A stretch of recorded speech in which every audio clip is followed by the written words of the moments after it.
On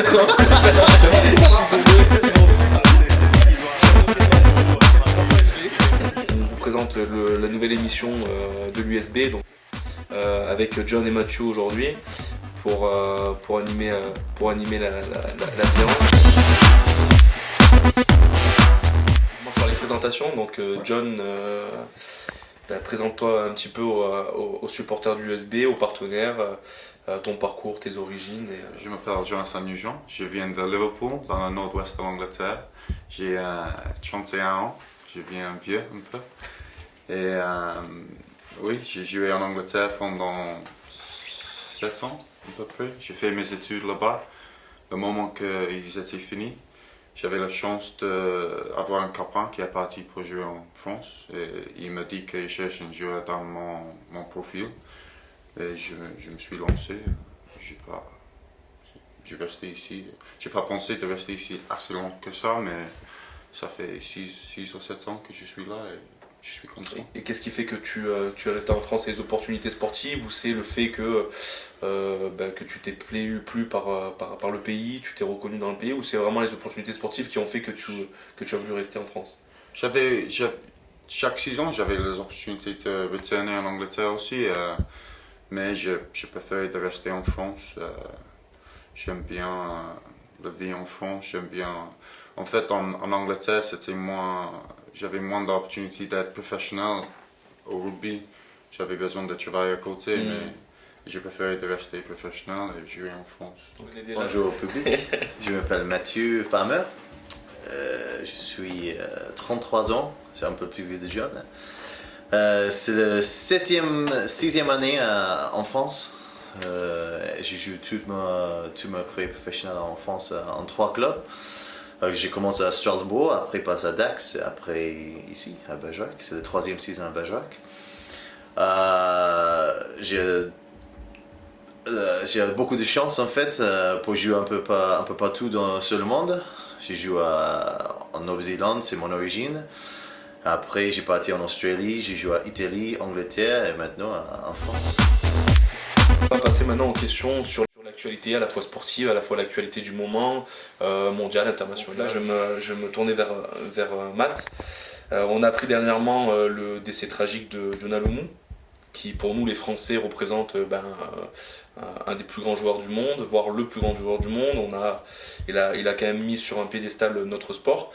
Toi qui es néo-zélandais, comment ressens-tu ce décès-là de cette personne, de cette star mondiale, et comment le vis-tu à la fois en tant que citoyen néo-zélandais et à la fois en tant que rugbyman sur le terre française? Oui, Yona Lomu est un joueur magnifique et tout le monde dit déjà, vous savez, l'action qu'il fait sur le terrain, à l'extérieur du terrain, il est un mec super gentil. Et pour moi, Neo Z, il est un héros pour tout le monde. Et pour moi, ils mettent le rugby sur le monde pour rugby, pour tout le monde. En fait, il est le premier étoile pour rugby du monde, pas juste un pays, un de chaque, etc. Mais il est vraiment un mec extraordinaire. C'est un mec qui met l'image dans la tête pour toute la vie, pour tout le monde, pour continuer le rêve qu'il a déjà fait sur le terrain. J'ai rencontré avec lui comme j'étais jeune, je vois l'entraînement de All Black. Après, comme il joue en NPC en Nouvelle-Zélande, le Super Rugby, je connais quelques mecs qui jouent avec lui. J'ai rencontré après le match, il est juste un mec qui est trop gentil.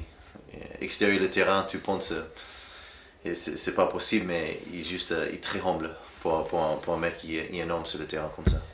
John, je sais qu'on va appuyer là où ça fait mal. Quel regard portes-tu sur la cuisante domination des Anglais lors de cette dernière Coupe du Monde? Non, mais nous en tant que Français, avec notre parcours, on est irréprochable. C'est pour ça que je me permets. Chaque fois qu'un Français me demande ça, ça arrive au bar avec les gens qui je ne connaissais pas, et ça m'arrive souvent. Je me suis dit la même chose, que je ne vois pas quelle coupe les Français sont gagnés pour finir un tour de plus que nous. Je ne vois pas la grosse différence entre le défait que nous avons vu par rapport à beaucoup d'autres pays. notamment la France qui a perdu. J'ai vu le C'est match vrai. en vrai contre le Nouveau-Zélandais avec Matt. Et c'était. Est-ce que vous avez vécu le match de l'intérieur? Est-ce que vous étiez au match Oui, on présent? était au match et c'était énorme. Mais après les Angleterres, on était chez nous. Ça fait. C'est pas bien qu'est-ce que c'est arrivé à nous, mais je pense qu'il y a beaucoup de petites choses qui font un grand effet. Si on a pris le point, les 3 points contre le Pays de Galles, on peut peut-être faire un match à nous contre eux, ça change tout. Tu vas dans les autres matchs avec un autre regard, avec les autres ambitions. On a connu dernièrement des événements tragiques le 13 novembre 2015 avec ce qui s'est passé sur le sol français. Vous qui n'êtes pas forcément originaire d'ici, donc toi anglais et toi Matt, je le répète, néo-zélandais, avez-vous eu des messages de la part de vos familles à l'étranger? Comment eux voient-ils les événements qui se passent ici? Est-ce qu'ils ont un regard qui est complètement différent de nous qui le vivons de l'intérieur ou pas? Quel regard portez-vous vous, sur l'actualité du moment et quel ressenti avez-vous par rapport à ça? Pour moi, je parle avec plein de monde en Nouvelle-Zélande. Ils voient presque les mêmes choses comme on le voit ici sur la télé. C'est une situation très difficile pour France et pour le monde. Pour eux, ils voient les choses très dures. Ils ne comprennent pas trop de choses, c'est parce que la Nouvelle-Zélande, c'est un très petit pays. Ils ne trouvent pas trop le problème avec l'étranger, etc., dans le petit pays comme ça. Mais il est très sympathique par rapport à cette situation. Pour toute la famille, il passe le problème à Paris, mais aussi les autres places contre le terroriste. Mais pour nous, c'est une chose vraiment difficile ici en France, parce que maintenant, France, c'est notre maison. Et pour voir quelque chose comme ça, c'est difficile pour comprendre pourquoi on a fait ici, pourquoi on a fait, mais l'importance pour nous, c'est le soutien des autres. Ils passent plus le problème de nous. Et toi John, on a vu un match France-Angleterre au football avec une mise en scène, une cérémonie qui était complètement... pour moi qui m'a énormément touché. C'était vraiment, on peut parler des Anglais comme de notre meilleurs ennemis. Comment vous vivez ça sur le sol français, oui bien sûr, et à la fois en Angleterre, comment c'est perçu ces attentats? Moi aussi j'ai vu le match et moi j'étais même surpris qu'ils ont joué le match. Je trouvais ça un peu... j'étais pas sûr que c'était la meilleure chose de faire dans cette situation. Peut-être c'était mieux de respecter les gens qui soient plus avec nous, qui sont en difficulté à ce moment, que ça fait plus de respect de pas jouer le match. Mais c'est mon avis. Après, ils ont choisi de faire le match quand même. Et qu'est-ce qu'ils ont fait avant avec les joueurs qui étaient ensemble pendant les anthems nationaux? Les hymnes nationaux. Oui, c'était touchant, c'était bien fait, mais je suis pas sûr que c'était la même chose de faire de jouer ce match. Après, je pense que c'est pas une question d'être français, anglais. Tout à fait, ouais, c'est une question qui... c'est une question d'être humain et on est tous dans la même situation. En Angleterre, ça peut toucher à Londres, c'est déjà arrivé à Londres, les choses qui arrivaient à Madrid, et les choses qui arrivaient en Allemagne avec le match qui a été annulé. Je pense qu'on est dans un monde maintenant qui est un peu plus instable. C'est une réalité de la vie, même partout en Europe et peut-être aussi dans les autres pays du monde, en Amérique, je sais pas. Tout à fait.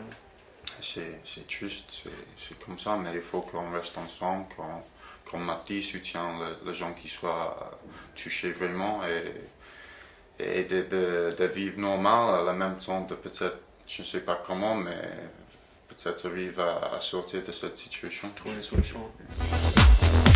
On va passer maintenant à la petite touche humoristique du moment avec un petit quiz sur à la fois pareil sur des faits marquants de la vie sportive de 2015, l'année en cours. Donc voilà, et le vainqueur aura le privilège de pouvoir gager ou octroyer un gage au perdant. Première question. Qui a été élu meilleur joueur de la Coupe du Monde? Daniel Carter. 1-0 pour Matt Farmer.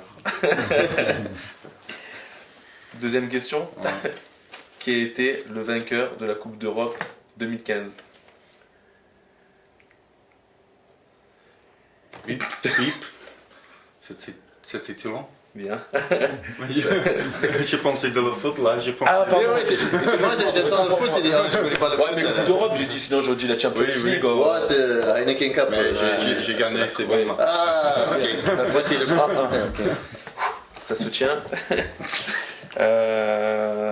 Troisième question. Donnez-moi un nom d'arbitre français. François Poit. Chenon. Non, donc 2-1. Et il manque la dernière question. Question de rapidité. Quel est le vainqueur de la dernière Coupe du Monde? Nouvelle-Zélande. C'est pas basé. Il a buzzé. Il a dit rapidité. Rapidité. Ah, ok. 2-2, donc on va être obligé de départager avec la ultime question. L'ultime question. Oh, juste faire une égalité. Non, Ouais, égalité. Et c'est pareil, bon, une c'est question, bon, tu non, vois. ça n'existe pas les égalités. Quel est le score de la finale? Je sais pas. Le score exact. Et celui qui se trompe, il perd. Exact. Tu es Nouvelle-Zélandais et tu. Ouais, mais j'ai trop content, tu peux avoir une année sérieuse parce que j'ai cours, j'ai danse. Ils sont gagnés pas. C'était combien à la fin? 10 points à la fin, non? Parce qu'ils C'est sont 33, 23, quelque chose comme marqués. ça. Ouais, c'est quelque chose comme ça. 33. Donc vous allez me dire 33-23. 33. Et toi, on fera le plus proche du coup. Ouais, oui. C'était quelque chose. 36, 26. Ok. Vous avez le même score au moins sur le portable? 34, 17. Et toi, 34-17 Ouais, aussi 34, 17. Bon, ben Mathieu vainqueur. Donc le score exact était 34-17. Donc Mathieu vainqueur par KO. John Nugent out. Tu as quelques minutes pour décider d'un gage, genre un gage sympathique. Tu vois ce que c'est un gage? Oui, oui, Ouais, oui. non, parce que voilà, tu peux décider d'un gage Il porte mon sac pour tout le voyage. de demain Ouais, de demain. pour USB Rouen. OSP, ouais. On vous donne rendez-vous à dimanche pour le match USB Rouen. C'est pareil, bon, non, ça existe pas les égalités. C'est vrai. Take one. C'est parti. Alors, enfin, je commence comment? Ah, bah dis-moi. Ah, c'est parti là? François Poit. Chenon. Pas Chenon? Non. C'est Clément Poitrenon. Clément Poitrenon. C'est un joueur de Toulon, Wow. de Toulouse. Troisième question. J'en ai pas. J'en ai pas. Ma Je l'ai Chenon, pas zéro. Putain, je l'ai pas marqué, mais attends, Il faut faire. il faut que j'en avais très que deux. égoïste. J'en avais que deux. Non, bah comment on fait là? On coupe. Je suis désolé, on coupe. C'est celui qui doit J'en avais faire préparé la défaut, que deux, je sais pas parce pourquoi qu'il- je l'ai. Il est pas bien préparé. Oui, deux questions pour deux préparé. personnes. Ok, c'est bon. Bon, on va inventer. Et après, il faut que j'ai les réponses. Quoi.